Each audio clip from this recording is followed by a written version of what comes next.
Hello' students, বহুত ষ্টুডেণ্টৰ actually এতিয়া বৰ্তমান কুৱেৰিজ আহি আছে যে একচুৱেলি আমাৰ চাৰ্টিফিকেটখন ভেলিড হয় নে নহয়, অনলাইন ভেৰিফিকেশ্যন কৰিব পাৰি নে নোৱাৰি, আৰু আমাৰ এইখন অসম গভৰ্ণমেণ্টৰ হয় নে ইণ্ডিয়ান গভৰ্ণমেণ্টৰ হয়। চ' বাকীখিনি ডিটেইলছখিনি মই কৈ দি গৈছোঁ।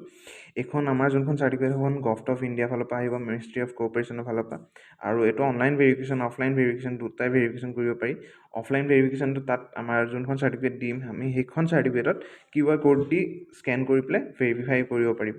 অ'কে, আৰু এই অনলাইন ভেৰিফিকেশ্যন কৰিবৰ কাৰণে আমাৰ ৱেবছাইটলৈ যাব লাগিব, NBCE Skill India.in।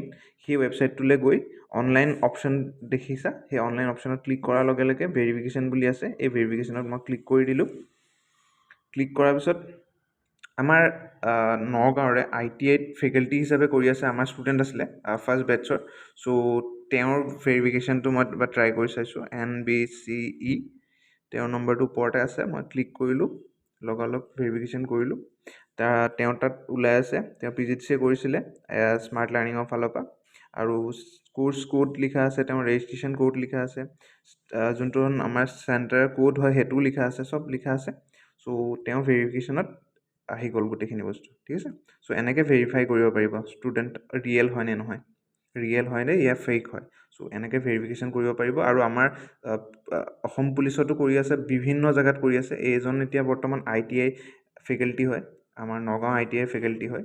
ত' তেনেকৈ সকলো জেগাতে ষ্টুডেণ্টে আমাৰ ক্লাছ কৰি আছে বা আমাৰ ধৰি লোৱা জব কৰি আছে।